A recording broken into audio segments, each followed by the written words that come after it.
Noah whispered to himself. He yawned and closed his eyes again. Because even though he was frustrated, even though he was hurt, even though he didn't understand why Tate kept doing this, some part of him still knew one thing. Tate had never been good at saying what he needed. He just showed up. Tate was having a very active dream. Noah could feel him shifting around, still completely asleep, his arms tightening slightly as if he was holding onto something important in whatever world he was dreaming about. Then Tate moved his mouth toward Noah's hair. A second later, Noah felt him start sucking on it. Noah opened his eyes halfway. "What are you doing?" Tate mumbled something incoherent into his hair. Noah listened carefully. Something about eating. Something about a hot dog. Then Tate continued chewing on Noah's hair like it was the most normal thing in the world. Noah stared at him in disbelief. "Now you're trying to eat me." Tate didn't wake up. He just hugged Noah tighter and continued mumbling nonsense, completely unaware of what he was doing. Noah sighed and gently tried to move his head away. "Of all the things you could do in your sleep." He looked down at Tate, who was still peacefully dreaming. "You're eating my hairs." Noah shook his head. Despite everything, the arguments, the frustration, the years of confusion, somehow Tate could still find a way to surprise him. "No wonder I can't figure you out," Noah whispered. Noah lay there staring at the ceiling, already imagining what Chloe would say if she walked in and saw this. Her husband of 1 year had quietly climbed into bed with his childhood buddy, sleeping like he had done 1,000 times before. The gossip in Los Angeles would be unstoppable. Chloe's friends, Mia and Brooke, would have a field day. They would create theories, stories, and explanations about Tate that would spread faster than the truth ever could. They would ask how a man who claimed he had moved on, who had a wife, and who insisted Noah was no longer part of his life could still end up back in Noah's room in the middle of the night. They would wonder how Tate could go from keeping emotional distance during the day to searching for Noah's comfort when no one was watching. People would talk about the contradiction. The image of Tate Blue, the powerful, confident man who seemed to have everything under control, versus the reality of someone who still reached for the person who had been beside him since childhood. Noah sighed. Because that was the part nobody else would understand. They would turn it into gossip. They would turn it into a joke. But Noah knew it wasn't that simple. Tate had spent years running from words he couldn't say, while somehow always finding his way back to the same place. Back to Noah. Noah was pulled out of his thoughts when he felt Tate moving again. Tate was still asleep, completely unaware of what he was doing. He had Noah's blonde locks in his mouth, eagerly chewing on them like he was in the middle of some strange dream. Every now and then, Tate tugged on Noah's hair, pulling him slightly closer without even realizing it. Noah stared at him in disbelief. "Tate." There was no response. Tate simply continued, somehow managing to get what felt like half of Noah's hair into his mouth. The sound was ridiculous. It sounded less like someone sleeping and more like someone eating a slice of pizza. Noah blinked. For a moment, he couldn't believe this was actually happening. After all the arguments, all the emotional conversations, all the years of complicated feelings, here was Tate, completely asleep, treating Noah's hair like a midnight snack. Noah sighed. He felt like Tate's mouth was a vacuum cleaner. "Okay, no." Noah finally reached over and gently pushed Tate's mouth away from his hair. "That's enough." Tate stirred. His eyes slowly opened. For a few seconds he looked confused, like he had forgotten where he was. Then he looked at Noah. Noah stared back. Neither of them said anything. The silence was only broken by Noah's exhausted expression and Tate's realization that he had somehow been caught eating his ex-buddy's hair in his sleep. Tate slowly realized what he had been doing. His eyes moved from Noah's hair to Noah's face, and his expression changed from confusion to embarrassment. "Sorry, Noe," Tate said. His voice came out strangely soft and juvenile, almost like the younger version of himself who used to look to Noah for reassurance. He carefully looked at Noah's hair, then at his scalp, his face showing genuine concern. "Did I hurt you?" Noah didn't answer. Instead, he pushed Tate away and sat up. His expression hardened. "Why are you in my bed?" Tate froze. The question seemed to pull him out of the sleepy confusion. For a moment, he looked like he was searching for an explanation. Then he simply said, "I got cold." Noah stared at him. After everything they had talked about, after everything that had been said, Tate's answer was somehow the most Tate answer possible. Noah shook his head. "You got cold." Tate nodded slightly. As if that explained everything. Because to Tate maybe it did. Noah had always been warm. A familiar place. A person who made the world feel less frightening. But Noah looked at him, tired and hurt, because he knew the problem wasn't that Tate got cold. The problem was that Tate kept coming to Noah for warmth without ever asking how long Noah had been freezing. "I told you," Noah said, his voice tired but firm, "I don't have a job as your bed warmer anymore." Tate looked at him, almost confused by the words. Then he shook his head. "You haven't been my warmer since we were 8, Tate said softly. There was something strangely sincere about the way he said it, as if he was correcting a misunderstanding rather than arguing. "Let me warm you up." Before Noah could respond, Tate moved closer and wrapped his arms around him. Noah immediately stiffened. For a moment, he didn't know whether to be angry, exhausted, or just overwhelmed by how familiar the gesture was. "Tate."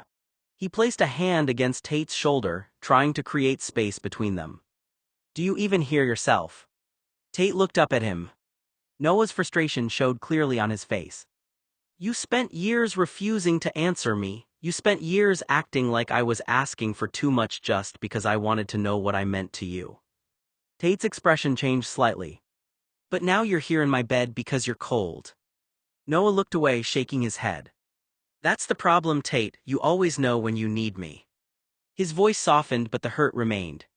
"You always know where to find me when you need comfort." Tate went quiet. Noah looked back at him. "But do you ever think about what I need?" The question hung between them. Tate's arms loosened slightly. For once, he didn't immediately try to pull Noah closer. He just looked at him as if the answer was something he wanted to give but still didn't know how to say. And Noah hated that part of him still wanted to believe Tate would finally find the words. "I'm addicted to you, Noe," Tate said quietly. The words came out before he could stop them. "I don't want to sleep anywhere else." Noah went still. Tate rested his head against him, his voice softer now. "I never saw you as just something that kept me warm." He paused. "Maybe when we were little kids I didn't understand anything. Maybe I just knew that you made me feel safe, but once we were old enough to understand ourselves I never saw you that way." Tate reached up and rested his hand against Noah's hair, almost absent-mindedly, like he was trying to reassure himself that Noah was really there. "You were never just a blanket, you were never just a place to sleep." Noah looked at him, still guarded. "Then what was I, Tate?" Tate opened his mouth. For a moment the old hesitation returned. The same silence that had followed them for years. But this time Tate didn't look away. "I don't know how to explain it," he admitted. Noah's expression softened slightly, but he didn't forgive him yet. "I know that's your favorite answer." Tate lowered his eyes. "I know." He swallowed. "But I know I look for you. I know when something feels wrong, you're the person I want. I know when I'm scared, confused, or lost, somehow I end up here." Noah stayed quiet. Tate continued. "I know that probably isn't fair to you." That surprised Noah. Because Tate rarely admitted that. "I know you're tired of being the person I run to without knowing if I can give you what you need." Noah looked away. The room became quiet. For once, Tate wasn't trying to convince him. He wasn't demanding. He wasn't pretending everything was fine. He was just admitting what he knew. "I don't want you to think you were ever just warmth," Tate whispered. "Because you weren't." Noah didn't answer immediately. The words were not everything he had wanted for all those years. But they were something Tate had rarely given him. A piece of honesty. "I got a tattoo," Tate said. Noah looked at him surprised. "The day before you got yours." Tate shifted slightly before showing Noah the tattoo on his upper thigh. It was in a place that would almost never be uncovered, hidden away from the world. Noah looked down. There was a name. "Noe." For a moment Noah just stared. You got my name tattooed there. Tate nodded. Noah looked back at him confused.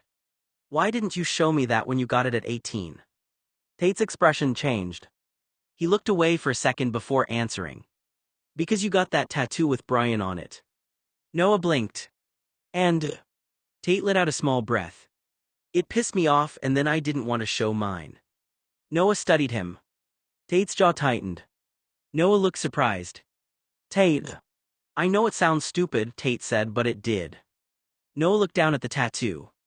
You had something with someone else. You had this Brian thing you wanted to share with the world, and I had something that I didn't even know how to explain, and you chose Brian instead. Noah was quiet. Tate continued. I wasn't mad that you had a tattoo. I was mad that you chose another name than mine. Noah looked at the name again. You put my name on your body and never told me. Tate nodded. Yeah. Noah didn't respond. The irony wasn't lost on him. Tate had spent years saying he couldn't explain what Noah meant to him. But somehow, at 18 years old, he had found a way to put it permanently on his skin. The phone rang. Sharp, sudden, out of place. Tate exhaled through his nose.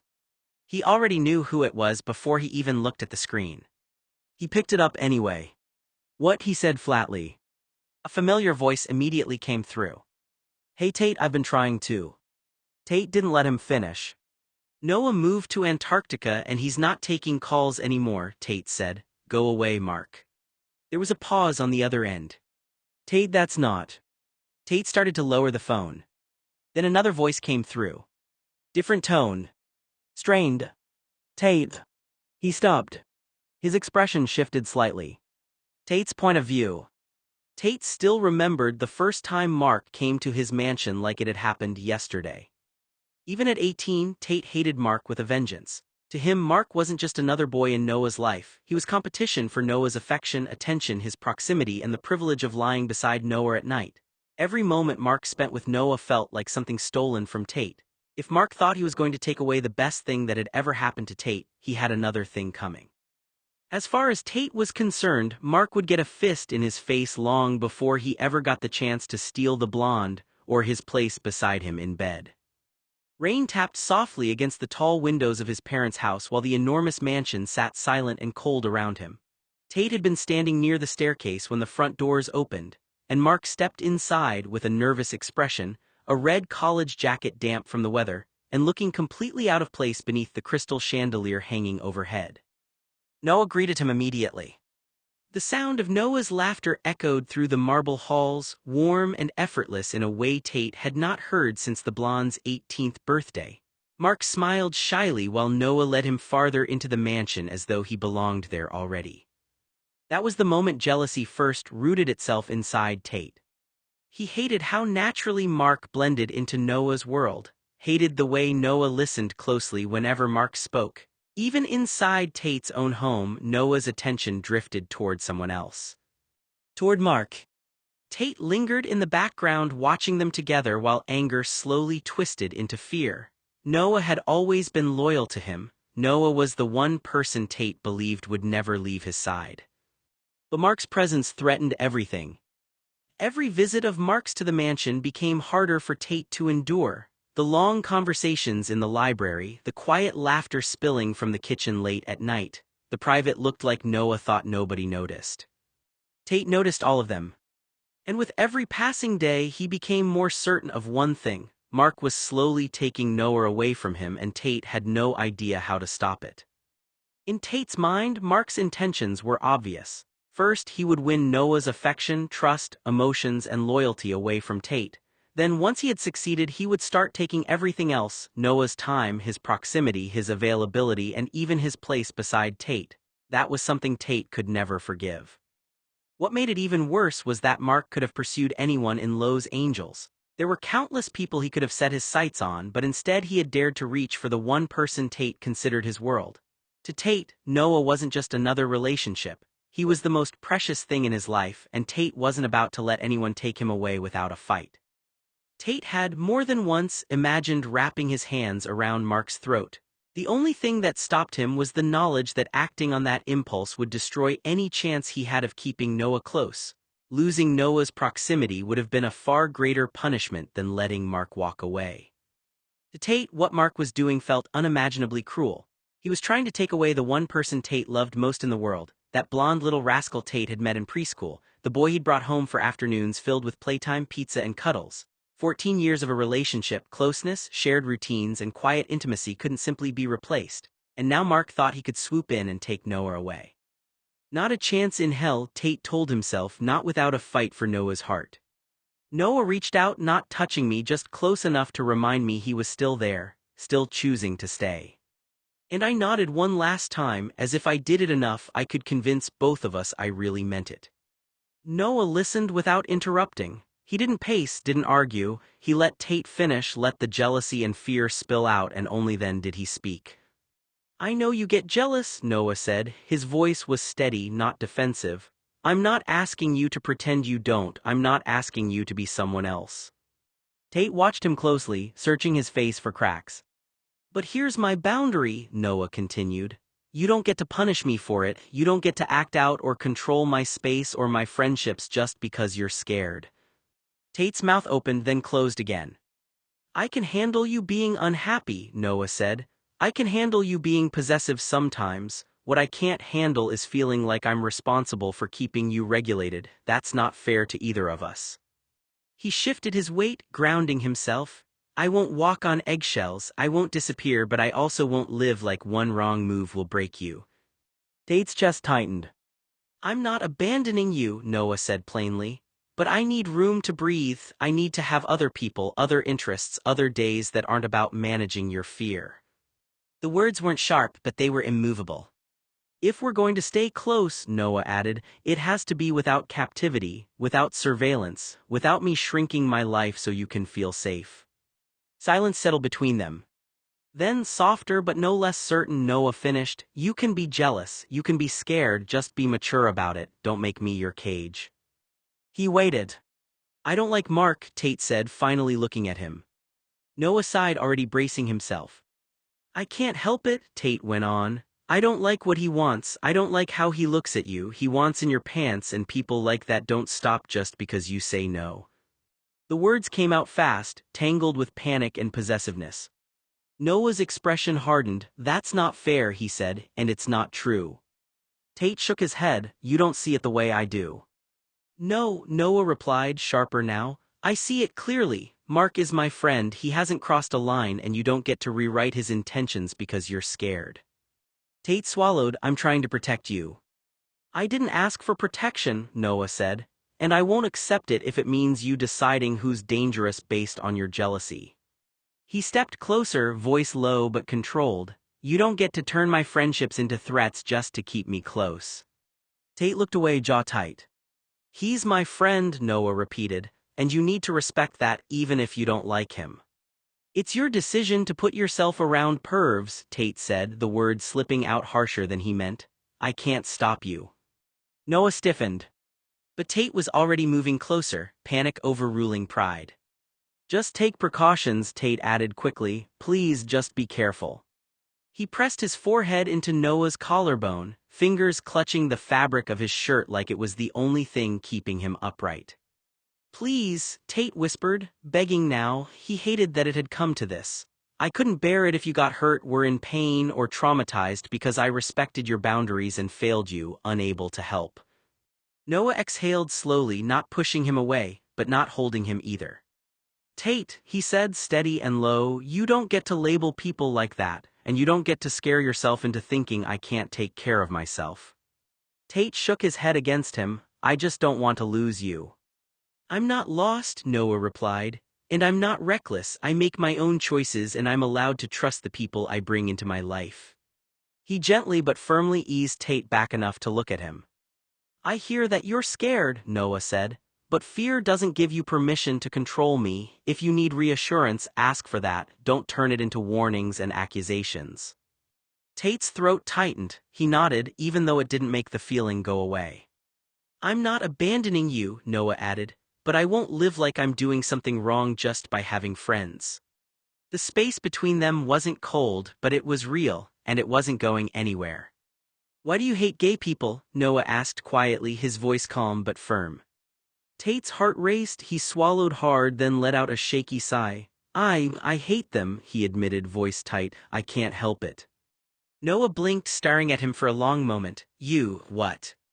I hate gays, Tate repeated, the words coming out harsher than he intended. You're pretty, Noah, that attracts pervs. I'm smart enough to know what Mark wants. I don't like it, I don't like him, I don't like it in general. Noah's jaw tightened and he shook his head slowly. Tate, that's not okay. I'm trying to protect you, Tate said quickly, defensive, his voice breaking. I can't stop it, I see what people want and I know what they're after. I hate it. Noah's expression softened slightly, but his tone remained firm. That's fear, not truth. You're letting your own assumptions about people dictate how you treat them, and that's not something I'm going to accept. Tate flinched. I'm just scared, he admitted. I don't want anyone hurting you. I hate it when they even look at you. Noah took a steadying breath and held Tate's gaze. I get that you're scared, but hating someone because of who they are, because of who they love, doesn't protect me. It just makes you bitter and it pushes me away. Tate's chest tightened and for a moment he stayed silent, letting Noah's words sink in. I don't want to push you away, he whispered. You won't, Noah said carefully. As long as you don't let hate guide how you act around my friends or me, that's my boundary, Tate. Keep it in check. Do you find Mark attractive? Tate asked, his voice tight, hands tightening around Noah's neck as he hugged him. Noah laughed softly, shaking his head. He's good-looking, sure, he admitted, but so are you. Tate's stomach twisted. So you just ignore it. No, Noah said, voice steady, brushing a hand over Tate's. I don't fuck someone just because they're pretty. That's not how it works. Attraction doesn't equal consent or desire. Tate's chest heaved, jealousy clawing at him, but a small part of him felt relief too. Noah wasn't easily swayed. Noah wasn't weak. You mean that? Tate asked quietly. Every word, Noah replied with a smile, soft but firm. I choose who I'm with, and right now that's you, Tate, not Mark, not anyone else. Tate clung a little tighter, letting himself breathe even as the jealousy lingered. It was still there, sharp and insistent, but so was the warmth of Noah, holding firm, steady, and utterly his. Mark and Emily came to dinner at Tate's parents' house. The air felt tight, taut with my nerves and simmering jealousy. I slid my thigh gently against Noah's under the table, subtle but deliberate. He froze for a moment, eyes widening, and then choked on his hot cocoa. Whoa, he coughed, quickly setting the mug down. What the? I smirked, trying to keep it casual. Nothing, just keeping you awake. Mark and Emily didn't notice, laughing and talking across the table, but I could feel Noah's gaze on me, still sharp, still alert. His chest rose and fell quickly, like he was trying not to react or maybe just surprised at my boldness. You okay? I asked softly, leaning in under the table. He nodded, brushing his hand against mine lightly. Yeah, fine, just hot cocoa got me, he said, voice uneven, betraying a flicker of whatever tension I'd stirred. I grinned a little, satisfied. That's right, you're mine tonight no matter how polite everyone else is. Noah and Mark walked upstairs toward Noah's room. I hated calling it that. After everything, Noah was still banned from sleeping there, at least in my mind. I could hear Mark laughing, easy and light, and something twisted sharply in my chest. I was halfway down the hall before Noah's rules slammed into my thoughts. No spying, don't go looking for information or secrets I don't tell you. My steps faltered, my stomach clenched. He said it himself, I can't just barge in. Still, the sound of them laughing together, the casual intimacy, made my chest pound. Why does he get to be happy with someone else? Why does he get to? I stopped, gripping the wall for a moment, trying to steady my breathing. The rules weren't just words, they were his boundary, and yet every instinct screamed to push it. I clenched my fists, forcing myself to take a step back. Trust him, he said no spying. I have to respect that, even if it kills me. I lingered at the bottom of the stairs, ears straining, heart hammering. Every laugh, every footstep, every door creak sent a ripple of jealousy through me, but I stayed because Noah had asked. And that somehow was even harder than barging into his room. I sat in the kitchen with Emily, laughing at some dumb comedy on the TV, but my mind wasn't on the jokes. It was on Noah. He appeared behind me, leaning close, whispering, "Hello, We found Oreos in the kitchen. I glanced up, heart skipping. He smiled, that easy, teasing smile, and my chest tightened. He carried a plate into the living room and said, 1 hour until bedtime. I nodded, trying not to show how much it was eating me alive. Later, I was back on my bed, Oreos half forgotten in my lap. The TV was on, but I wasn't watching. I was waiting for Noah to show up. He was late. Every tick of the clock made my chest pound faster. Every shadow outside my window made my stomach twist. I tried to focus on something else, anything else, but it was useless. Why isn't he here? I thought, restless. Why am I not enough right now? The Oreos crumbled in my hand, forgotten, as I stared at the door, wishing desperately that he'd appear, that he'd notice me, that he'd come back to my side like he always used to. You still up? Noah asked, sliding into bed beside me 90 minutes after I last saw him. Yeah, you took long enough, I muttered, cringing. The movie ran long, he said with a small, apologetic smile settling in front of me. But then I smelled it. Mark's scent lingered on him, subtle but unmistakable. My stomach twisted and I pulled back instinctively, heart hammering. Noah noticed immediately. Tate, it's nothing, he said, reaching toward me. Nothing, I hissed, my voice tight. You smell like him, I can smell him on you, Noah. He exhaled, glancing away for a second, then explained. We wrestled, I think some of it rubbed off, it's not what you think. I pressed my lips together, disgust curling through me. Not what I think, it's distasteful enough for me without him doing anything. I don't like it, I admitted, shoving the words out fast. It's Mark, I don't like him, I don't want to smell him on you. Noah sighed, trying to stay calm. I get that, I really do, but it's just scent, Tate, he's my friend, nothing happened. I shook my head, crossing my arms. I know, but it still feels wrong, it's gross. Noah leaned closer, resting a hand near mine. I'm not going anywhere, not for him, not for anyone, you have to trust me on that. I looked at him, my chest tightening. Trust, that word was heavy but necessary. Even if my jealousy and disgust burned, I couldn't deny the truth, he was still mine, at least for now. Noah had been hiding something from me. I could feel it for days, little slips, half smiles, distracted looks. Finally, on Friday, I cornered him. Tell me, I demanded, trying to sound casual but failing. He hesitated, then sighed. Okay. I got into Brown. I froze for a moment, then a rush of happiness hit me. Brown, that's amazing, I said, voice bright, but even as I smiled, a cold twist tightened in my stomach. We'll be, 200+ miles apart, I muttered under my breath, almost to myself. Noah reached for my hand, giving it a reassuring squeeze. I know, but it's a good thing, Tate, for both of us. I nodded, trying to feel the pride I should have felt, but all I could think about was the distance, the separation, and the tiny, relentless pang of jealousy gnawing at me.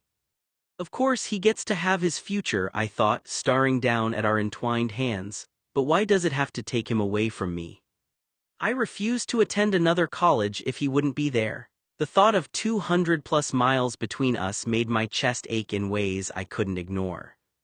Noah, I said firmly one evening, staring him down, we can make this work. I'll go to Brown too, I don't care what it takes. He hesitated, running a hand through his hair. Tate, are you sure? That's a huge decision. You're letting me influence your future. I'm sure, I said, voice steady even though my heart pounded. I can't be happy somewhere where you're not, and honestly, I don't want to try. Noah exhaled, clearly weighing my words. I could see it in the way his jaw tightened, in the brief flash of guilt or maybe relief. Okay, he said, finally nodding, if that's what you want, then we'll figure it out. I knew, deep down, the decision had already been made. I had won, but not in a cruel way, just by refusing to let him slip away. My future and his were about to be tangled, whether he liked it or not. We'll survive the distance, we'll survive anything, because I won't let him go. First year at Brown was amazing. Classes, new friends, the endless feeling of possibility, it almost made me forget the rest. Almost. Then the phone rang. Mark. I recognized the number instantly. I grabbed it before Noah could react. It's him, I muttered, heart sinking. Noah didn't even flinch when Mark asked him to dinner. Perfect, he said, stretching lazily on the bed. 7 it is. I felt my stomach twist. He made plans with that fucker, the words burned in my mind. You're meeting him? I asked out loud, unable to stop the jealousy from spilling into my voice. Yeah, Noah said casually, turning toward the wall already curling back into the covers. For dinner.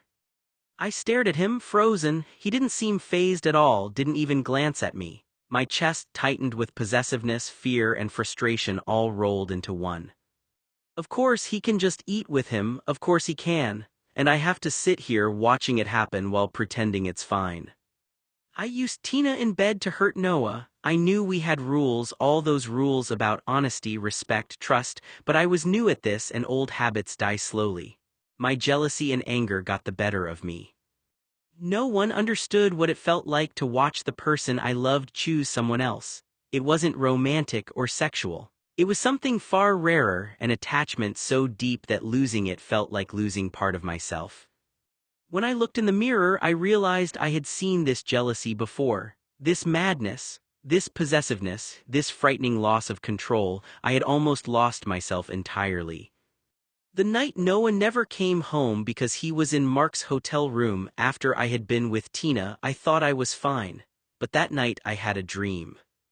In the dream, I came home early from class and found Noah in bed with Mark doing God knows what.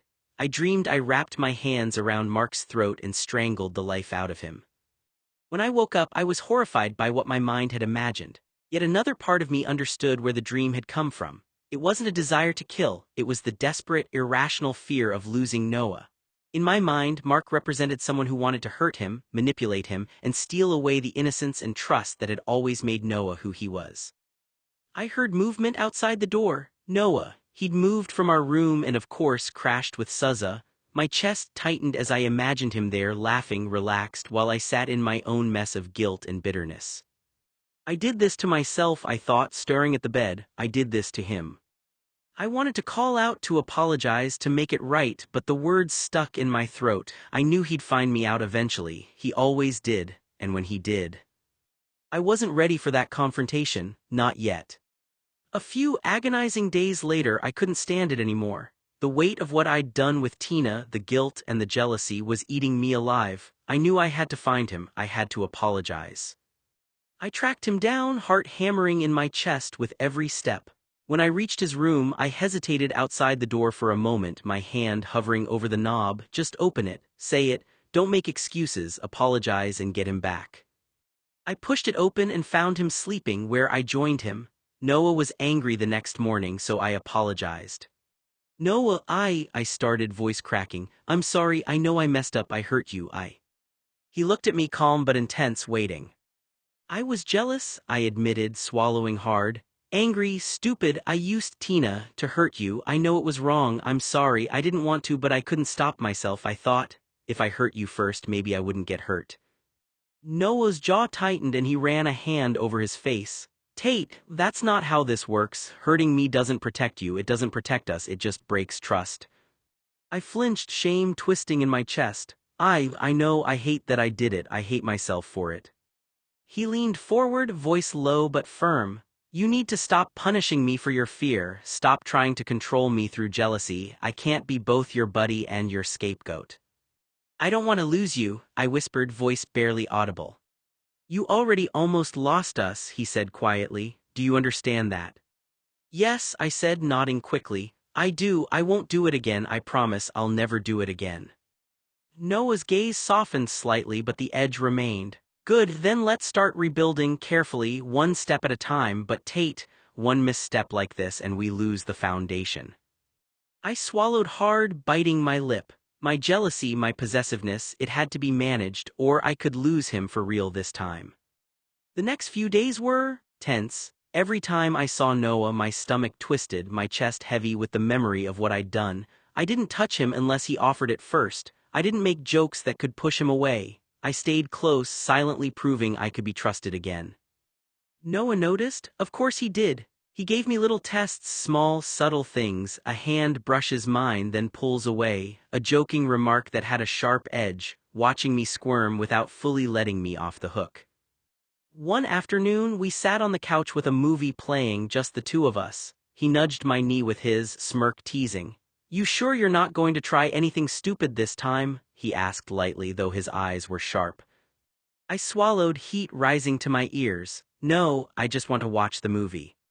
He laughed softly. Good, I like it when you behave. My stomach twisted again, jealousy, longing, fear, all tangled. Behave like I didn't nearly ruin us. But I stayed still, letting him set the pace. Letting Noah have the control he needed to feel safe while balancing their relationship made Tate anxious. Later, I offered him my hoodie when he shivered. He took it, brushing his fingers against mine just long enough to remind me I still mattered. You're trying too hard, he said, a smirk tugging at his lips. Relax, I'm not going anywhere. I know, I whispered, though every nerve in me screamed with the need to prove him wrong. I want to make it right. You are, he said simply, just, slowly, one step at a time, that's enough. And for the first time since the Tina incident, I felt a flicker of hope. It was fragile, but it was there.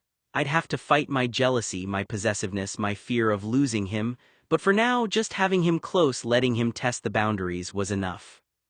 I caught Noah in the common room one evening, laughing with a couple of his friends from class. My chest twisted, part jealousy, part relief. I stepped closer, hesitating. I'm glad you have friends and hobbies, I said quietly, forcing a smile. Noah glanced at me, eyes softening. Thanks, Tate, I like having people to hang out with. I nodded, trying to keep the tightness in my chest from showing. Yeah, I want you to be happy, even if it's not with me every second. He leaned over, brushing a hand briefly against mine.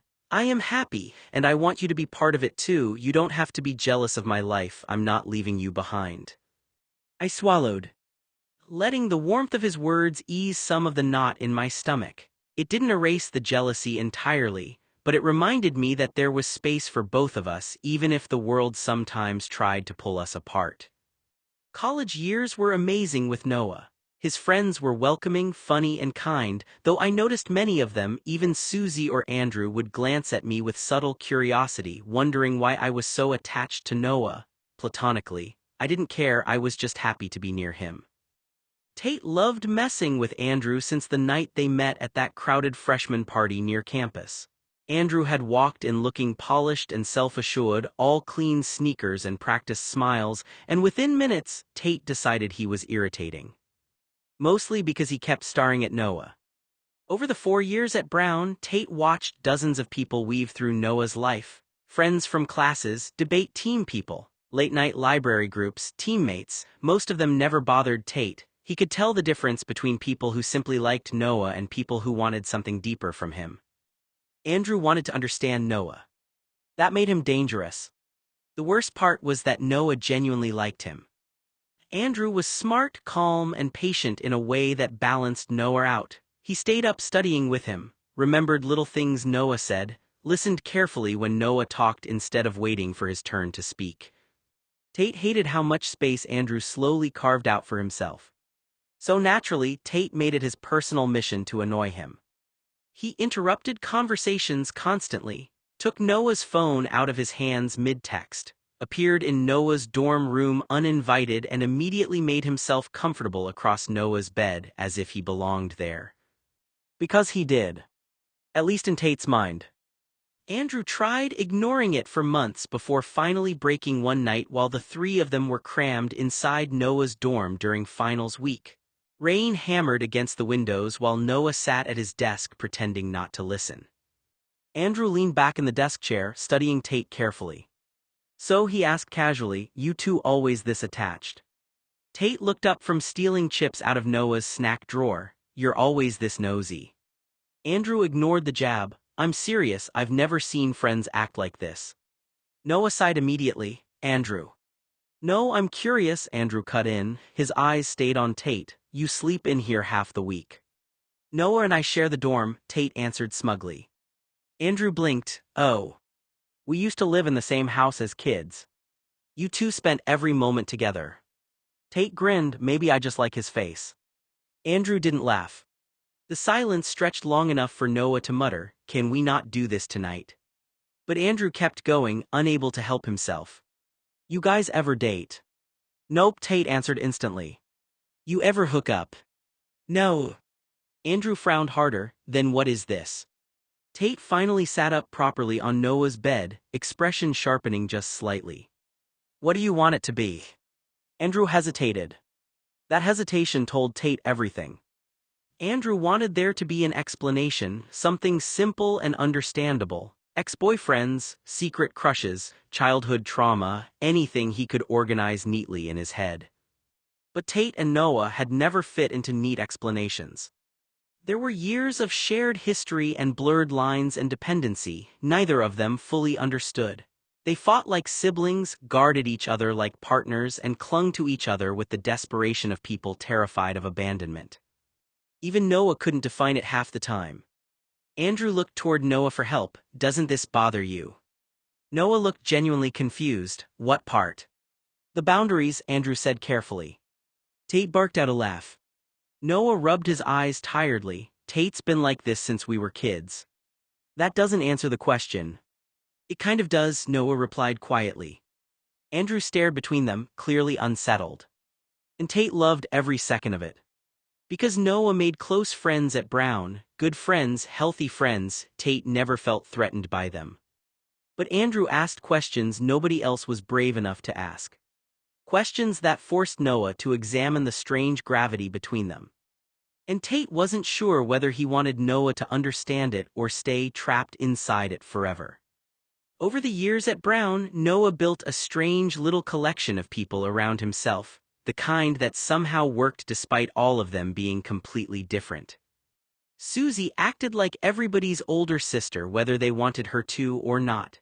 She had a gigantic mouth, zero filter, and a terrifying ability to announce uncomfortable truths in the middle of crowded dining halls. If you two stare at each other any harder, she once told Noah and Tate during lunch, I'm charging admission. Noah nearly spit out his drink. Tate told her to shut up. Susie only laughed louder. Anna was somehow worse because she encouraged her. The two of them together were basically gossip incarnate, moving across campus side by side, collecting secrets like shiny little treasures. If drama happened anywhere within a 3-mile radius, Anna and Susie already knew the details before sunset. Bree balanced all of them out. Bree had the personality of a butterfly, bright, warm, impossible to dislike. She floated through rooms, making everyone calmer without even trying. Professors adored her. Random strangers adored her. Even Tate tolerated her because she had this gentle way of talking to him that never felt fake or pitying. Jack barely spoke unless somebody mentioned art. Then suddenly he'd come alive, describing charcoal techniques and violent colors with unsettling intensity. His paintings matched him perfectly: dark oceans, faceless bodies, lonely buildings swallowed in black paint. Noah loved them. Tate found them creepy as hell. Andrew psychoanalyzed everyone constantly. It was unbearable. He'd sit there quietly during conversations before suddenly saying things like, you joke whenever you feel cornered, or you avoid silence because it makes you anxious, while people stared at him in irritation. Do you ever stop observing people? Tate asked him once. Do you ever stop performing? Andrew shot back. Nobody spoke for a solid 10 seconds after that. Still, none of them truly bothered Tate. Not really. They were Noah's people, his college family. They made Noah laugh harder, relax easier, and become softer around the edges. Tate could live with that. But Mark was different. Mark came to sniff around Noah at Brown every 2 months, which already irritated him. There was something about him that felt familiar in the worst possible way: sharp smiles, expensive clothes, effortless confidence hiding something colder underneath. Unlike everyone else, Mark didn't treat Tate like an amusing disaster or Noah's overly attached buddy. Mark watched him carefully. Like he understood him. That alone made Tate instantly hostile. Worse, Noah clicked with Mark fast. Too fast. The two of them stayed up late in Noah's dorm talking about films, music, and Lowe's Angels while old movie soundtracks played quietly from Noah's desktop speakers. Sometimes Tate would walk in and see Noah leaning toward the glowing computer screen, smiling at another long email Mark had sent him at 3 in the morning. Tate hated those emails. They were thoughtful and intelligent and way too personal. Entire paragraphs analyzing movies that Noah mentioned once in passing, recommendations for obscure albums, long discussions about identity and ambition and leaving California behind. Mark wrote like he already understood Noah. And Noah always wrote back. One night, Tate walked into Noah's dorm unannounced and found Mark sitting cross-legged on Noah's bed while Noah laughed so hard he could barely breathe. Noah's desktop monitor still glowed nearby with Mark's latest email chain open across the screen. Something ugly twisted instantly in Tate's chest. Mark looked over first, calm, unbothered. "There he is," Mark said smoothly, "your guard dog." Noah groaned, "Mark." But Tate's expression had already gone cold. "Careful," Tate replied softly, "you almost sounded likable for a second." Mark smirked instead of backing down. That was the issue. Most people eventually retreated from Tate when he bared his teeth at them. Mark didn't. He pushed back harder every time. And Tate realized slowly with growing panic that Mark wasn't dangerous because he wanted Noah. He was dangerous because he made Noah imagine versions of himself outside Tate's reach. A future back in Lowe's Angels. New people. New dreams. A life where Noah didn't automatically leave space beside him anymore. That terrified Tate far more than jealousy ever could. Noah's work ethic at Brown was incredible by senior year. He was the valedictorian of class 1990, and I spent countless evenings helping him polish his speech. "Do you really think I should start with that joke?" Noah asked one night, pointing to the opening line. I glanced at it, then shrugged. "It's good, but maybe make it shorter. You want to grab their attention, not make them groan." He laughed, leaning back in his chair. "You always know the right thing to say, don't you?" "I just know you," I muttered, biting my lip. "And I don't want you to mess this up, not after everything." Noah smiled, eyes soft. "Tate, I wouldn't be me without you." I felt my chest tighten. "Just make sure you include me in your victory, okay? Not like in front of everyone, just let me feel like I mattered." Noah and I went to see a film at the cinema. It felt like a small victory being out again, sitting beside him in the dark, sharing something normal. Halfway through the movie, Noah leaned close and whispered that he needed to step out. I nodded, assuming he'd be back in a minute. He didn't return. The credits eventually rolled, the theater lights came up, and his seat beside me stayed empty. My chest tightened, but I didn't panic. I already knew this part of him. Ever since he'd been 18, Noah sometimes left places early. Crowds, late nights, long stretches of stimulation. Sometimes he just hit a wall. When that happened, he'd go home and sleep. No drama, no explanation owed. Still, walking out of the theater alone stung more than I expected. Not because he'd done something wrong, but because even familiar absences can hurt when you're freshly fragile. I told myself what I already knew: this is who he is, this isn't rejection. And I held on to that as tightly as I could. It's strange how a perfect evening can sour in the span of a heartbeat. We were laughing in the cinema, whispering comments about the terrible acting and sharing popcorn like we always did. Noah's shoulder brushed mine every few seconds, warm and familiar, the kind of contact that had anchored my entire life for as long as I could remember. When he laughed, he leaned into me. When the lights dimmed, he stole the armrest and pretended it was an act of war. It was normal, safe. Then he was gone. One moment he was beside me, and the next the seat was empty. At first, I assumed he had gone to the restroom. Noah wandered sometimes. He had the attention span of a golden retriever when something interesting caught his eye. I waited through the previews, then through the opening scenes. 10 minutes. 20. 30. By the time the movie had truly begun, I wasn't watching it anymore. I was staring at the empty seat beside me. People walked past in the dim aisle lights, and every time my heart lurched, expecting the flash of blonde hair. But it wasn't him. The longer he stayed gone, the darker my thoughts became. Did he run into someone? Did he meet someone? Was he laughing somewhere else the way he laughed with me? My fingers tightened around the cup in my hand until the plastic creaked. I hated that feeling, that crawling, suffocating sensation in my chest. It wasn't just irritation, it was something deeper, something raw and humiliating. Abandonment.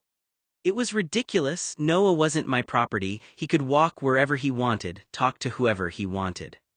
But none of that logic mattered when the seat beside me stayed empty. When he finally came back nearly an hour later, he looked flustered. His cheeks were pink, his hair was slightly disheveled, his breathing was a little uneven as he'd hurried back. And he smiled at me as if nothing had happened. Like leaving me sitting there alone hadn't meant anything at all. "Sorry," he whispered as he slid into his seat. "Sorry. Just that. Not where he went. Not why he disappeared. Just sorry." I stared at the screen, though I couldn't tell you what was happening in the movie anymore. My chest hurt. Not the dramatic kind of pain people talk about in love stories. No violins, no poetry. Just a dull, miserable ache. Because when Noah disappears like that, it doesn't feel small. It feels like I've been left behind. And the worst part, the truly unbearable part, is that he doesn't even realize he's doing it. Noah drifts through life like sunlight through a window, bright, warm, unaware of the shadows he leaves behind when he moves away. But sitting there alone in the dark, watching the empty seat beside me, I started thinking the worst. I started imagining Noah somewhere in the theater with someone else. Maybe laughing, maybe flirting, maybe slipping into some dark corner of the building while I sat there like an idiot saving his seat. And every one of them whispered the same thought in my ear. Noah didn't just wander off. Noah had found someone. My stomach twisted painfully as the realization settled into my bones. That flustered countenance didn't mean he'd gotten lost. It meant he'd been busy. Busy enough to forget I was sitting in the theater waiting for him. Busy enough that when he finally came back, he looked like a man who had just finished something very satisfying. And there I was beside him in the dark theater, pretending to watch a movie while my mind screamed the same humiliating thought over and over. I think Noah got laid at the cinema while I looked like an idiot waiting alone. I didn't want to watch the film anymore. The screen glowed in front of us, explosions and dialogue playing out to a theater full of people who were actually enjoying themselves, but all I could focus on was the hollow feeling in my chest. Noah had ditched me. Ditched me for pussy.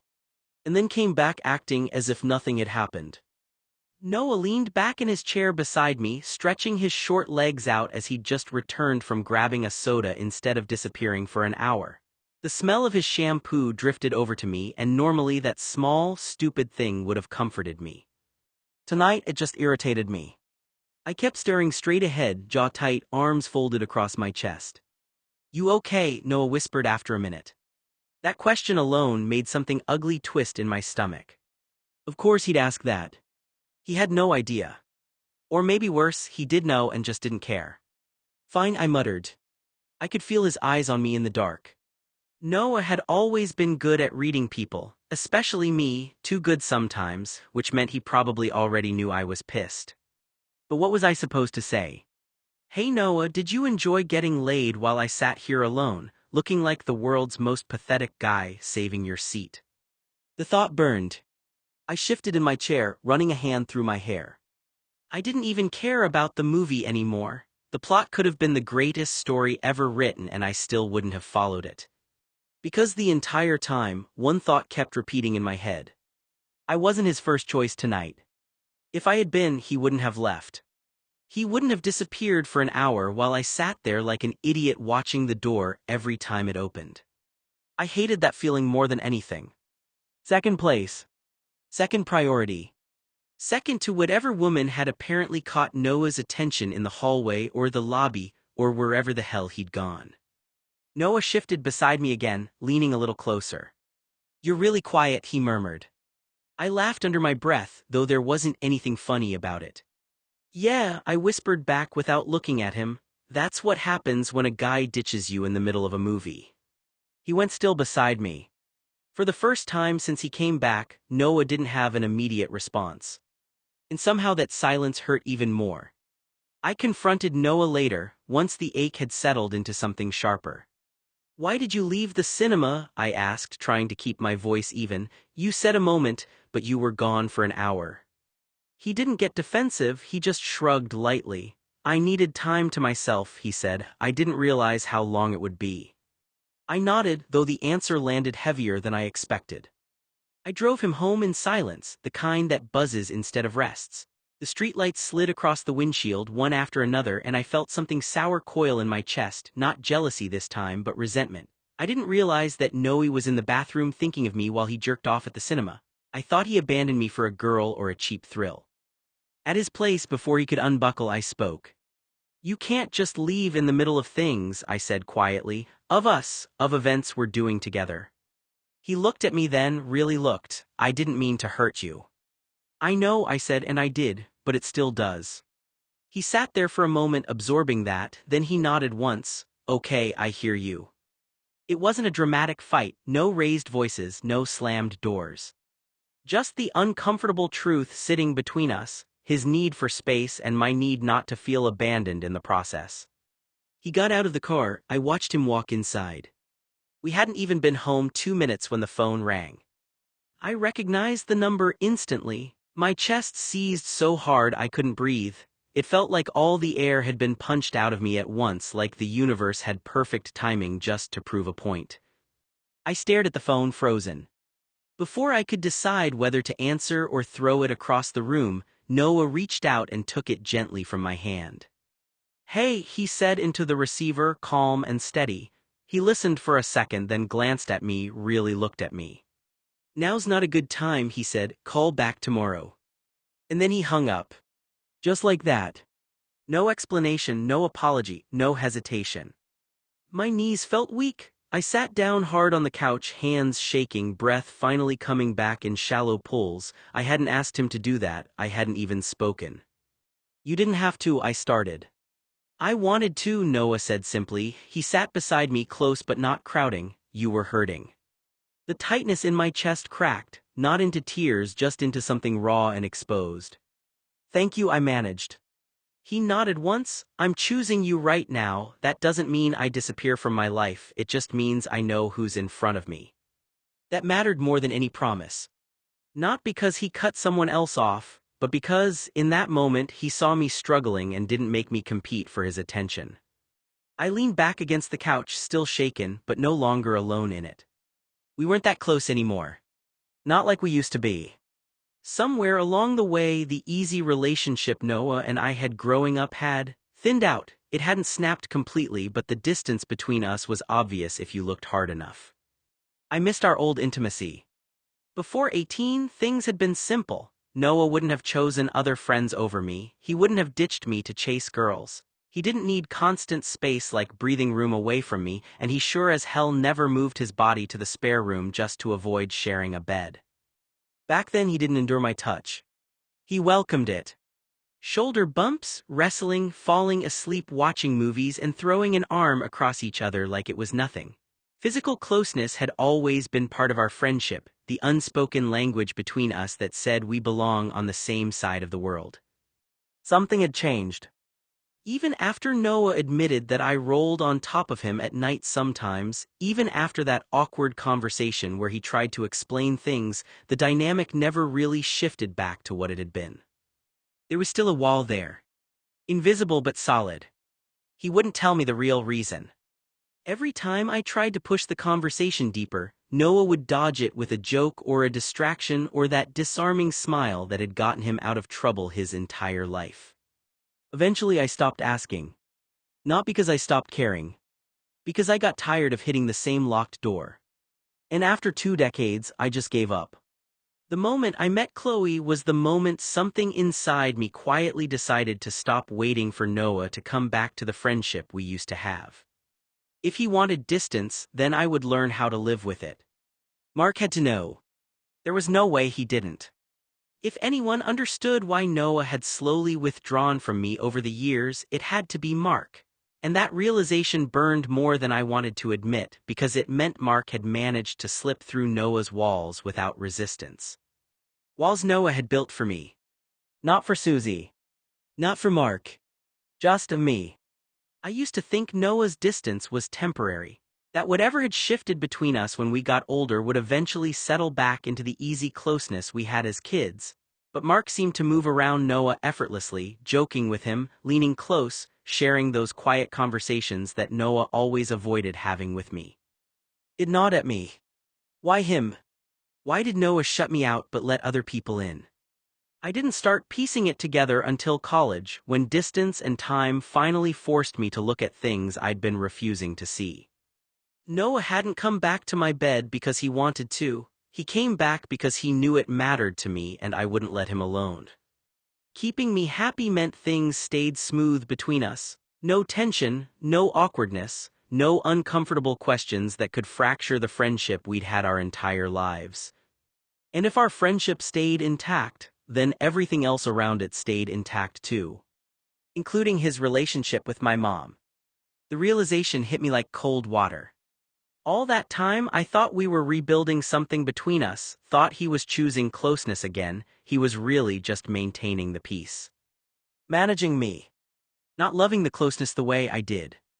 Just tolerating it so nothing else in his life had to change. Noah stopped saying I love you to me after he turned 18. I didn't notice it right away, not consciously. The change was slow, like a season shifting 1 degree at a time until suddenly the air felt different and you couldn't remember when summer ended. But when I really thought about it, when I forced myself to go back through the years and examine the details the way you examine a crime scene, I realized something unsettling. After 18, Noah almost never said it again. Not the way he used to. When we were kids, it had been effortless, casual, natural. Love you, Tate. Love you too. We said it after school, before bed, when one of us was leaving the house, when we were half asleep and tangled in blankets after falling asleep watching movies. It had been as ordinary as breathing. But then 18 came. And something inside Noah shifted. The first time I noticed it was subtle. I had said it like always, expecting the automatic reply. Love you, Noah. He hesitated. Just a fraction of a second. Then he smiled and said something else instead. See you tomorrow. At the time, I brushed it off. People miss things, conversations move quickly, maybe he hadn't heard me. But the pattern repeated. Again and again. I would say it, he would deflect, change the subject, laugh, leave the room. Anything except say it back. Eventually I stopped saying it first. Not out of pride. Out of fear. Because if I said it and he didn't return it, I didn't know what that meant for us. Years later, I realized he had only said it twice after that. Twice. And both times were after we had fought. Not normal arguments either. The kind of fights where voices were raised, tempers snapped, and one of us stormed out before something permanent was said. The first time happened after a brutal shouting match that left the air in the room feeling like broken glass. I had been furious, packing the room, telling him he treated me like I didn't matter anymore. He had looked exhausted. Not angry. Just tired. Finally he stepped closer and said quietly, Tate, I love you. The words should have calmed me. Instead, they felt strangely placed, like a bandage slapped over a crack in a dam. I stopped yelling. Not because I felt better. Because the words had done exactly what they were meant to do. Shut me up. The second time was even worse. That fight had been uglier. I had said things I regretted, and Noah had snapped back with a coldness that cut deeper than any shouting match we'd ever had. I remember standing there shaking with anger and hurt when he suddenly sighed and said it again. I love you, Tate. And just like that, the fight deflated. Looking back now, I realize what happened. Those weren't confessions. They were tools. Words used strategically to calm me down. To push me toward forgiveness. To reset the relationship without actually addressing the problem. At the time, I accepted them because I needed to believe they were real. But now I wasn't so sure. Because if Noah truly loved me the way he used to, the words wouldn't have disappeared for years at a time. And the more I thought about it, the more an uncomfortable truth started forming in my mind. Noah didn't fall out of love with me. He fell out of like. Somewhere along the way, being around me stopped being easy for him. The closeness we had as kids, the constant proximity, the touching, the sleeping in the same bed, it probably started feeling suffocating once we were adults. Maybe he felt trapped by expectations he never asked for. Maybe he felt guilty for wanting distance. Or maybe he just didn't enjoy my company the way he once had. But he never walked away. And that was the part that confused me for years. If Noah didn't want the closeness anymore, why didn't he just leave? Why keep returning to my bed? Why keep showing up to family dinners? Why keep acting like everything between us was still intact? It took me far too long to understand the answer. Because our relationship wasn't just about Noah and me. It involved my parents, my family, our home. My mother adored him. My father treated him like a second son. Our house had been his refuge for most of his childhood, a place where he could escape the chaos of his own home and experience something close to stability. If our relationship collapsed, that door would close. And with it, a lot of other things. Family dinners, holiday traditions, support, financial opportunities, connections. My parents didn't just offer emotional warmth, they offered resources Noah's family never had. If Noah and I stopped being close, he wouldn't just lose me. He'd lose them. And once I realized that, something inside me shifted. Because suddenly, his behavior made perfect sense. He hadn't returned to my bed because he wanted to. He returned because it kept the peace. If I were happy, I wouldn't question things. If I didn't question things, the friendship stayed intact. If the friendship stayed intact, Noah remained part of my family. Which meant he kept access to the stability, love, and opportunities my parents provided. It wasn't manipulation in a cruel sense. Not exactly. It was management. Noah managed me. Managed my emotions. Managed my expectations. Managed the relationship so it never reached the breaking point. And I had been too blinded by loyalty and nostalgia to see it for what it was. The realization hurt more than any fight we'd ever had. Because it meant the version of our relationship I treasured most might not have existed for years. I had been holding on to childhood. Noah had quietly grown out of it. And instead of telling me the truth, instead of risking the fallout that honesty might bring, he chose the safer path. He stayed close enough to keep everything intact, but distant enough to protect himself. And the worst part was, it worked. For years it worked perfectly. Until I finally started noticing the silence where "I love you" used to live. Noah was too much of a coward to tell me, "Tate, I've outgrown us, let's call our relationship quits and spend time with other people." Noah instead pulled away emotionally while staying physically present because the perks of my family outweighed Noah's lack of feelings for me. He still slept beside me during breaks, still showed up to dinners at my parents' house in Los Angeles, still accepted the expensive comfort my family wrapped around him so naturally it stopped feeling unusual.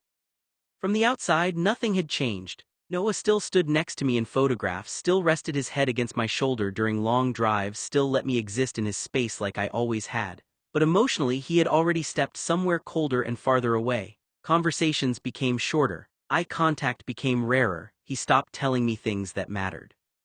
I think leaving would have cost Noah too much, financially, socially, emotionally, so instead he learned how to stay without loving me the same way anymore. When had Noah stopped loving me the way I loved him? The question circled my mind like a vulture, slow and patient, waiting for something inside me to die so it could finally land. We were 27 now. And the change had started when we were 18. It had been 9 years since Noah had been the version of himself I remembered, the version I wanted back. The boy who laughed too loudly, who tackled me onto the couch during movies, who fell asleep halfway through conversations because he trusted me enough to close his eyes anywhere.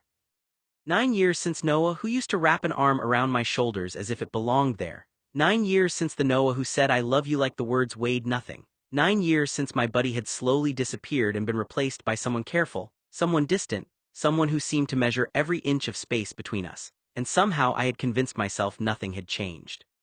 I stared at the ceiling, my hands folded behind my head, trying to remember the last time things had felt effortless between us.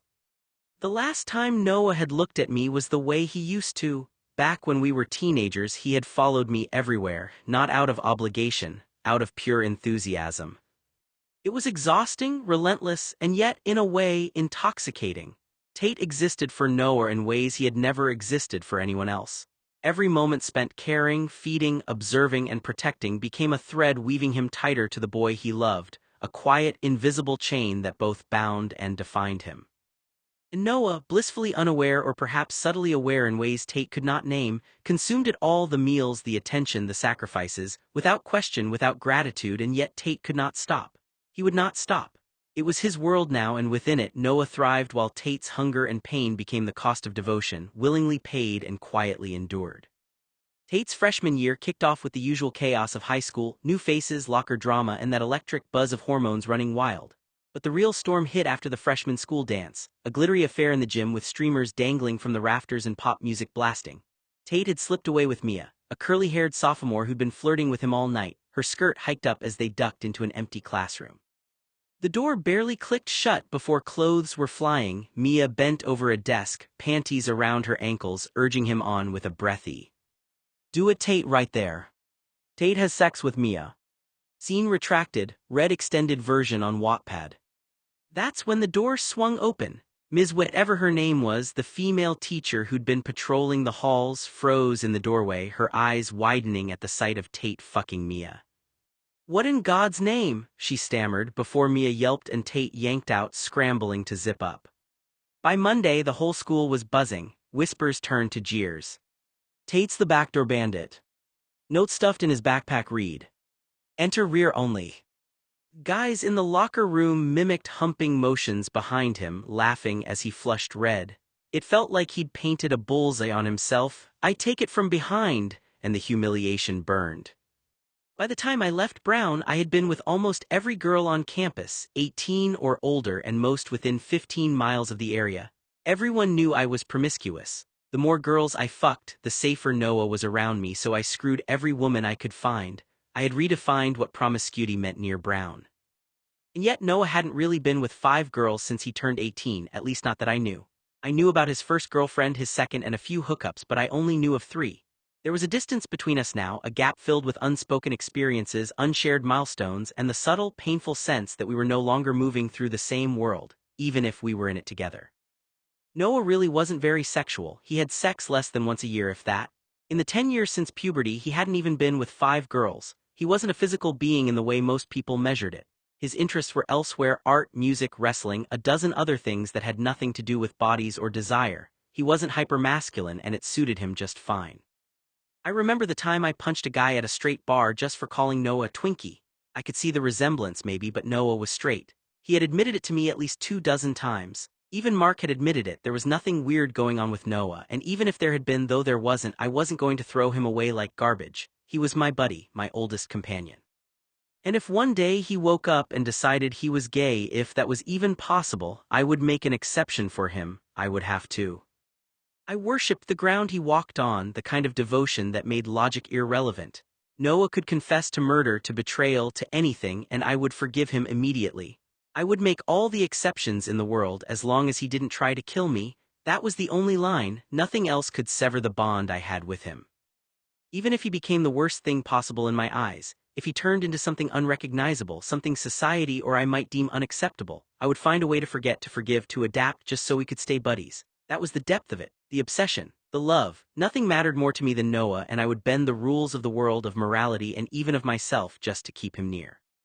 Noah was my life raft. I lived in a world where people used each other for money, networking, advancement, and alliances. He was the only thing that made me feel human when I was with him. When we were young, I could almost forget I was Tate Blah. If I didn't have Noah in my life, I don't think I'd still be alive, because it's miserable and horrifying to be Tate Blah every damn day. I hated Los Angeles. I hated the heat, the people, and the materialism. Everyone wanted a piece of me. I wanted to move to Paris, where life felt slower, more relaxed, and completely different from California. I asked Noah if he wanted to come with me, but he said he'd never leave Los Angeles, so I made plans to leave on my own. I'd made plans to leave after college, to go to Paris and finally live my own life. But I couldn't leave Noah behind. I just couldn't. He wasn't wise enough or experienced enough to protect himself or avoid the mistakes that would hurt him. So I stayed, because if I was there, he would never have to face those mistakes alone. I was a week away from closing all of my bank accounts, transferring my funds, and leaving notice on every financial and employment responsibility. I had to move to Paris until Noah's mother died. I had cried myself to sleep for the entire 22nd year of my life. I had waited my whole childhood for this, dreamed of Paris, of escaping my world, their expectations, and the misery I endured. And yet I couldn't leave. The reason for the tears wasn't that I would miss anything here, it was because I had to break Noah's heart. Noah loved me in some way or another regardless of him being straight. It wasn't sexual, it wasn't gay, it was a quiet, intense infatuation, the kind of attachment here at worship that could destroy someone if abandoned. Just leaving, slipping away with a note would tear his heart out, and it would tear mine apart too. I couldn't bear the thought. I couldn't reach out afterward, I couldn't explain why it would be better this way. The entire year leading up to that flight to Paris was agony, and when his mother died it gave me an excuse to stay. For the next year I held Noah together inch by inch as he hovered near, consumed with his eating disorder, deaf to the world around him. If I hadn't been there he would have wasted away to nothing. Mark, Suzza, Anna, Bra, Jack, Tulla, they loved him probably as much as I did, but only one person could get Noah to eat. Only one face could make him leave the bed every day. That was mine. Without me he would have been catatonic, probably in shock. His mother barely cared for him, brief drunken appearances on the sofa, nothing more. Noah's trailer was a shrine to a family that didn't function, a home that was a graveyard for love and joy. I had been over there at least twice, and each time it felt like walking through a cemetery. No adults, no guidance, no warmth. It was no wonder he came to my house so often. Sometimes silence and emptiness are better than a bustling home full of dysfunction. In my presence he could live in a fantasy, and I let him. I stayed because it had to be me. No one else could do what I did. No one else could hold him up when the rest of the world, his family, his losses, his grief threatened to pull him under. I was his anchor, the single person who could keep him grounded, keep him moving, keep him alive. And in that role I lost pieces of myself every day, but I couldn't stop, I wouldn't stop. Noah depended on me, and that dependence became my existence. I took him to a doctor, tried every method I could think of to bring him back. It took 2 long years before he regained even a semblance of a healthy weight, a regulated eating schedule, and a body that could sustain him. And yet, even when he began to eat more to gain strength, to reclaim the physicality he had lost, he barely smiled. Only when I was around, only in my presence, did the faint flicker of life return to his eyes. It wasn't just the weight, the food, the physical recovery. It was the soul behind it, the fragile, broken part of him that the world had tried to neglect, to erase. I became his anchor, the only constant in a life that had been anything but. Every small victory, a meal eaten without fear, a smile, a laugh, was a victory we shared. And every setback was a knife in my chest, a reminder of how much depended on me, how alone he would have been without my presence. I held him like he was made of glass, and in doing so I left pieces of myself in every moment, every gesture. Because if I faltered even for a second, he might have slipped further into the void, and I couldn't let that happen, not ever. The stress and pressure of being Tate Blah, the version of me that everyone expected, demanded, and felt entitled to, was almost unbearable. But somehow it was manageable. I was 24 years old. I had millions of dollars, a close friend, my own house, and the freedom to do as I pleased. I wasn't employed in any traditional sense. I was a silent partner in my family's business. I may have carried the title of CEO, but I didn't go into the office, didn't make executive decisions. The board of directors handled everything. My leadership was nominal, a name and a position. I had all the freedom in the world to live as a man of leisure. We found the Rambler 2 years after leaving Brown. Noah had seen it from the road while we were driving and begged me to take him up to the front driveway. Luck was on our side, it was for sale. A pretty pricey little house, not extravagant, not a trophy, but simple, elegant, and modern, with just a hint of Victorian flourish. I purchased it within 24 hours, and within the week we moved in. I wanted Noah to be happy. He had endured so much after his mother's unfortunate passing, with no family and no siblings to call his own. We shared a house, but we didn't divide it down the middle. We each had our own bedrooms, but I never slept in mine. I slept in his bed. Being near him was calming. It wasn't romantic in any way that society might misinterpret. It wasn't what perverts or gossipers would slander it as. It was a bond deeper than I could ever fully articulate. Even I didn't completely understand it, but I understood it more than anyone else ever could. Noah's presence in my life was a kind of home, a stability that no money, no title, no freedom could replace. He anchored me, quieted me, and somehow made the chaos of being Tate Blah bearable. And in return I gave him a life, a refuge, a space to just be himself, away from the expectations, the loss, and the world that had never been kind to him.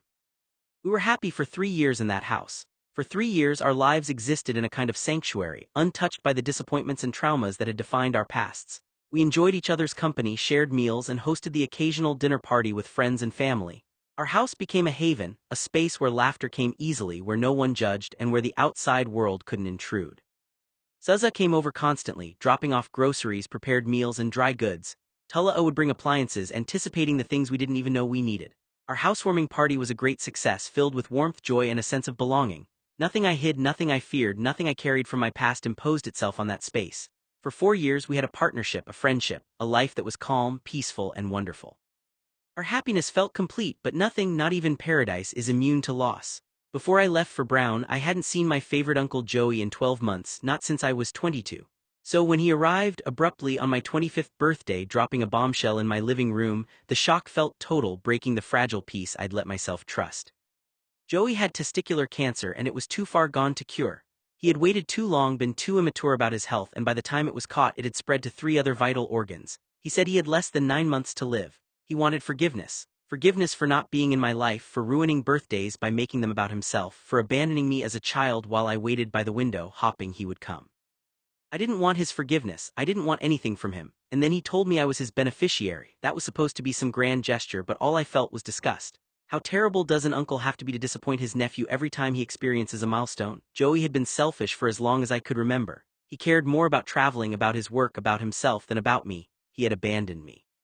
And now, even on my birthday, he turned it into a Joey-centric drama. It was never about me, it was about what Joey wanted, what Joey thought was right. I told him to leave. I told him to get out. I didn't want him around anymore. The universe had already made it clear he wouldn't be around for long. I wanted to yell, to tell him exactly what I thought about how he had left me as a kid, ignored my letters, and treated me as if I were an inconvenience. When he drove me home, I threw up the ice cream I had eaten with Joey. I took a long shower, trying to wash away the stress and rage that built up inside me. I rarely showered this long, but this wasn't just dirt. It was the anxiety, the hurt, the frustration of a lifetime spent dealing with his selfishness. Every birthday had some announcement, some drama that overshadowed my day. The afternoon blurred into hours. I turned on the music loud enough to upset Susie so no one could hear me crying. I let the water run over me, the pounding of the music drowning out my sobs, the small victories and losses of life stacking up, one on top of the other. That day, Joey's selfishness had taken over my birthday, and all I could do was try to survive it, alone in the silence of my shower. The baseball bat I hid in the garage had been a gift from Joey on my 7th birthday. He hadn't even bothered to show up that year. He had mailed it to me. The car my parents bought me, another so-called gift, was Joey's suggestion because of course he couldn't bother to attend that birthday either. I took both thoughtless hollow gifts and destroyed them. I shattered the car, cracked the bat. I didn't want anything from Joey. I didn't want anything from my family. They were all a disappointment. Instead of having relatives who were supportive, caring, and emotionally available, they were consumed by appearances, obligations, and the next child. I was the polar opposite of Noah. Noah worshipped family, tried to preserve it, endured frustrations and flaws to maintain it. I despised it. I was sick and tired of family, sick of their disengagement, their apathy, their inability to care. The bomb Joey dropped on my birthday pushed me over the edge. It wasn't about him dying. Honestly, his death was the best thing that ever happened to me. He could no longer piss me off, be late for birthdays, or remind me of the family's failures. The real stress came from relatives who never tried to repair what was broken. All the things I had been hiding, suppressing, and denying could no longer stay buried. My meltdown wasn't about Joey, it was about my family and their failure to give a damn. That eruption of anger, grief, and frustration set off a chain of events that led me to Chloe. Chloe was everything a straight guy like me could want: kind, friendly, and steady. She didn't care about family obligations or tradition. She wanted to be a wife, but she didn't want children. Turns out she had a fertility problem anyway, a mere 5% chance of having kids. Being an only child herself, she was the perfect partner for me. She accepted my chaos, my family baggage, my hypersexual tendencies, and my independence. I was with her for a long while. I dated her for months and it worked. She didn't demand conformity. She didn't try to cage me or force me into roles I despised. In the chaos of my life, Chloe was a rare constant, a rare sense of order, understanding, and acceptance in a world that had constantly disappointed me. I could hear Susie, Anna, Jack, and everyone else whispering, speculating, trying to make sense of why 2 26-year-old straight men had been sleeping in the same bed for years. Every year it got harder and harder to explain away. Watch any show, any movie, read any book, you'd never see 2 cis straight men nearing 30 sharing a bed. The world had no language for what I was doing, no framework to understand it. And then there was Chloe. If I married her, she would expect to sleep with me. I wasn't an expert in relationships, but I knew a wife probably wouldn't be open to another man sleeping in the bed with her husband. What was I supposed to do about Noah? I couldn't sleep without him there. I wasn't sure Chloe would ever understand or accept it. Week after week, month after month, I went nowhere with the problem. Chloe was incredible at sex. She never pushed me, never tried to change me, never demanded anything I couldn't give. My family kept pressing me to propose, and for all practical purposes there was no reason not to marry her.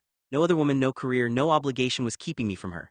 It was 1994, marriage was logical, expected. Yet I was paralyzed. I didn't know how to reconcile my devotion to Noah with the life I was expected to build with Chloe. I didn't know what to do.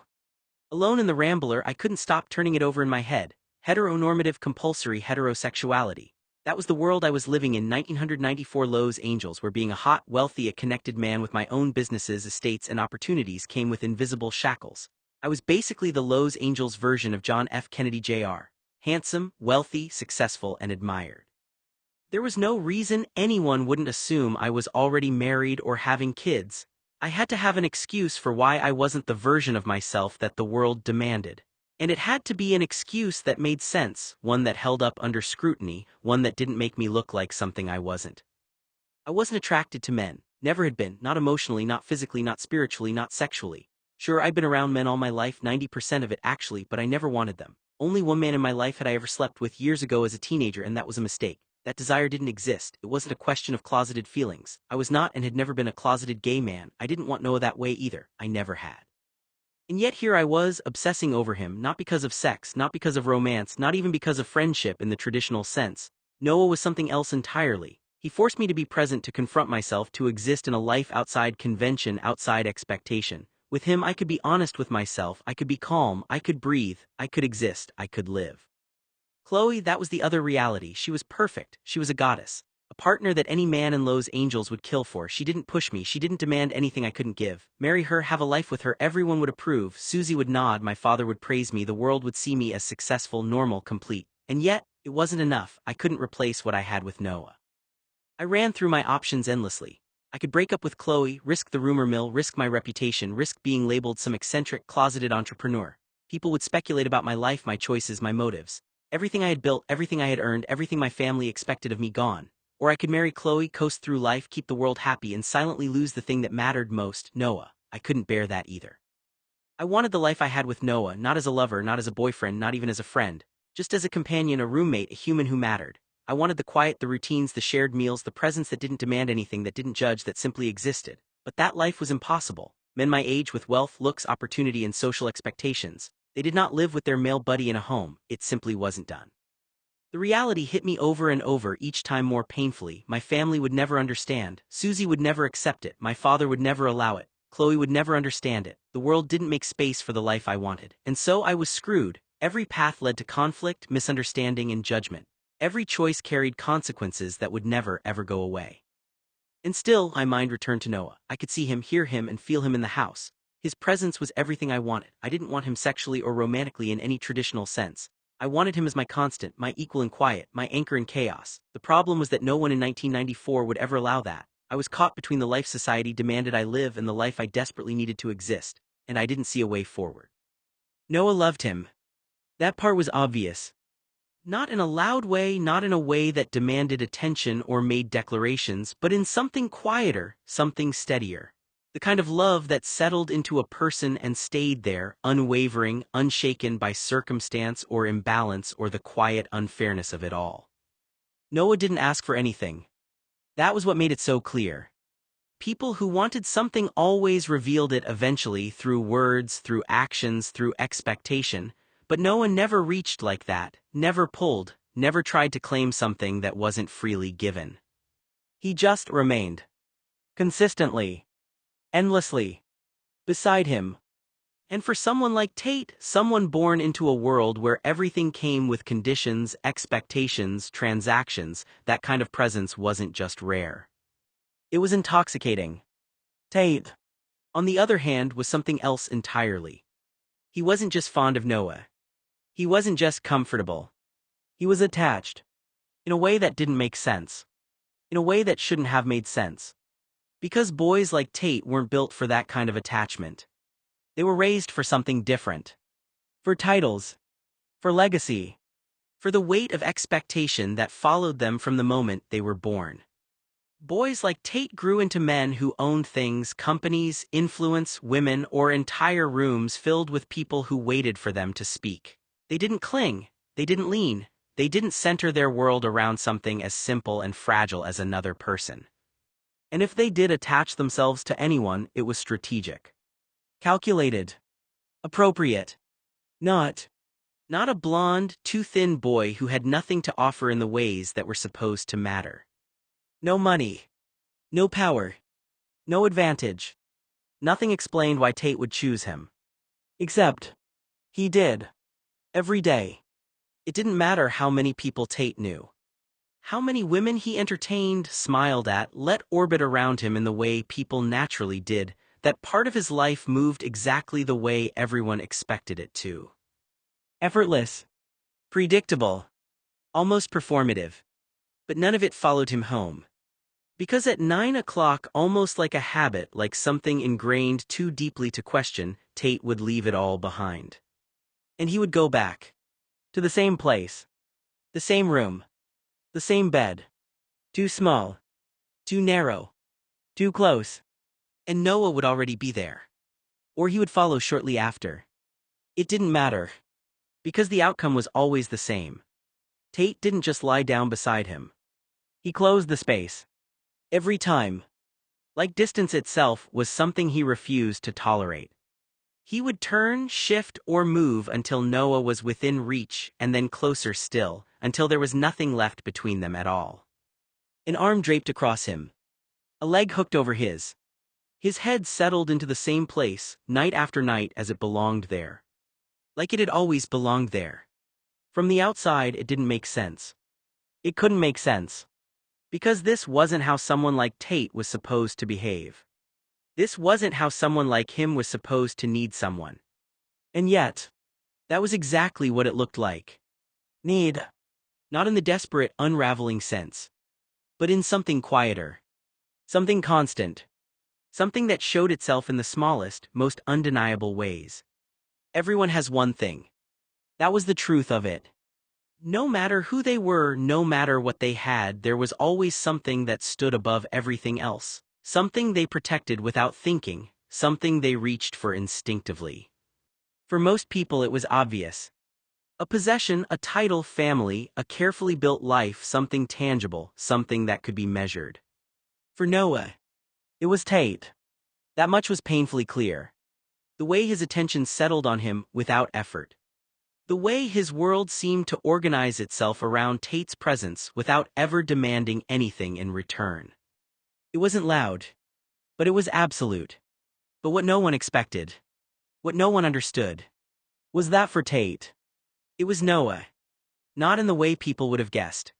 Not in something that could be easily explained, labeled, or placed into a category that made it less complicated. Because Tate never said it. Never framed it that way. If anything, he simplified it. Reduced it to something smaller. Safer. He treated Noah like something soft. Something constant.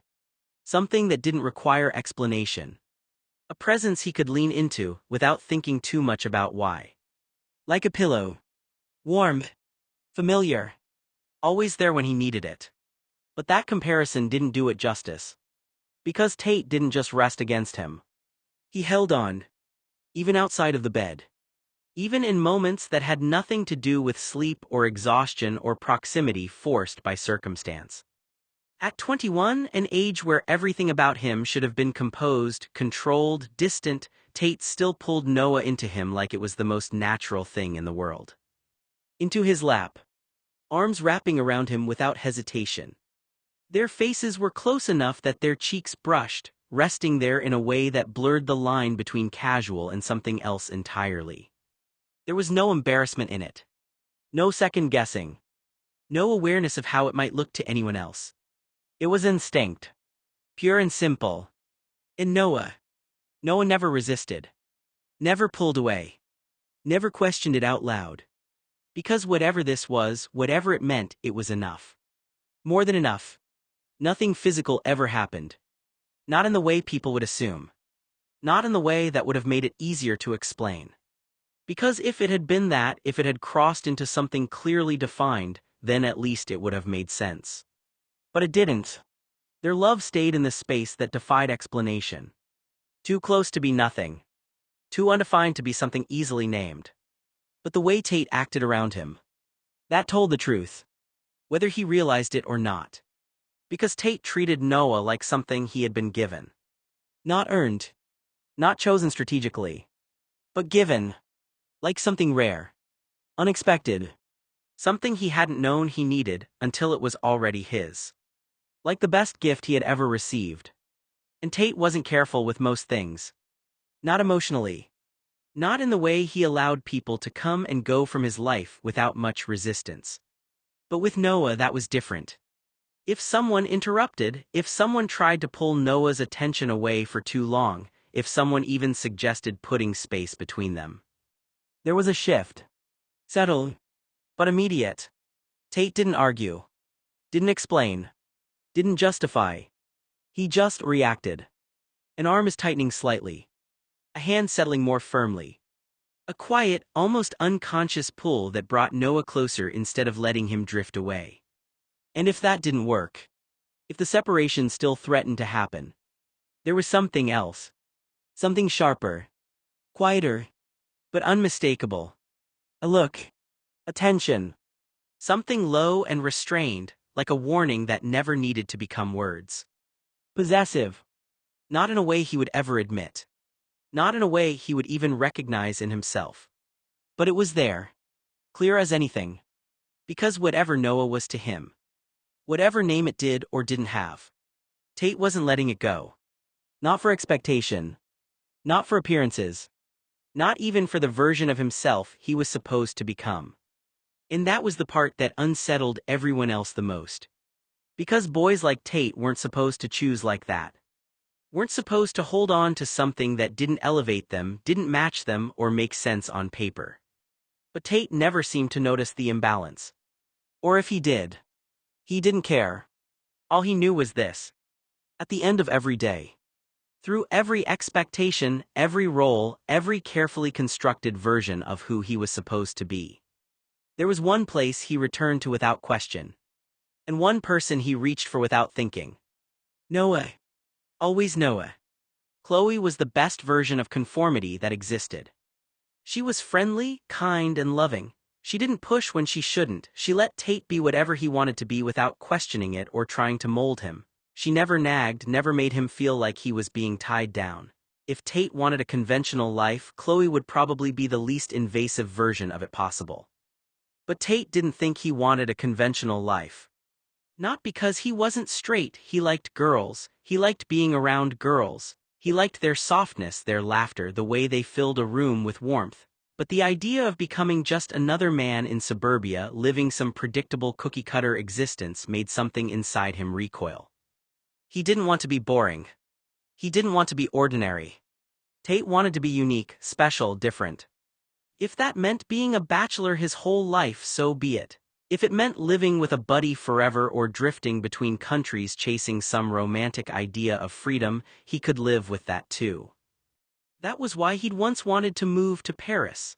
In his mind, it represented that kind of life, the romantic, artistic, forever bachelor existence where men drank wine at midnight cafes and no one expected them to settle down into tidy suburban roles. A Bahamian lifestyle of freedom, no expectations, no fences. Girls could come and go, but nothing would trap him. At least that was what he thought. He had never actually reached the precipice of engagement before. He'd never stood at the edge of that decision where a man either stepped into marriage or walked away from it forever. So if he was being honest with himself, he wasn't entirely sure what he would choose if that moment ever arrived. Still, Chloe was the closest he'd ever come to testing that possibility. Which was why he brought her over for Sunday dinner at Talia and Terrace's house. He hadn't told Noah about Chloe yet. He'd tried to think of a way to say it, but every time the moment appeared, the words seemed to evaporate before they reached his mouth. Introducing girls to Noah had always been strange. Noah got weird about it. Quiet, withdrawn, almost guarded. At first, Tate had assumed it was just awkwardness. Noah didn't have much experience with women, and he wasn't the kind of person who easily made small talk with strangers. So when girls were around, he would become reserved, polite but distant, like someone who didn't quite know where to stand in the room. That had always been Tate's explanation. Noah just didn't know what to say. He didn't have much experience with the opposite sex, or really with anyone outside the small circle of people he trusted. Conversations with strangers were uncomfortable for him. At least that was what Tate had always believed. So, as he pulled into the driveway with Chloe sitting beside him, he told himself it would be fine. Noah would be polite, Chloe would be charming, dinner would be normal. Tate wasn't sure how Noah would react.